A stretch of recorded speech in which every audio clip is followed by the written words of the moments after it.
In this video, I'll be showing you step by step how to start a bot on TradeLocker. It is super easy to do. So the first thing you need to do is open up TradeLocker on your PC and log into your account. From here, it should bring something like this. And here you'll need to go over to the left hand side where the menu is located.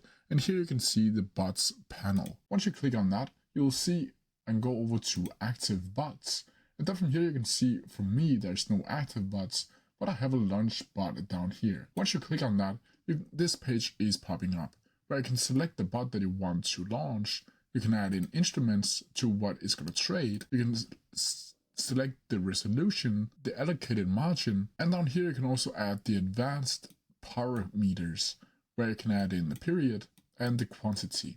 From here you can just click launch, and here you can see that I understand that there's financial risk for launching a bot. Once you do that, you can see up here that your bot is active. And to stop it, you can simply click stop bot over here, and now you can see bot stop successfully. But that's how you do it. If you have any questions about it, please leave them down in the comment section below, and I'll try my best to answer them as quickly as possible.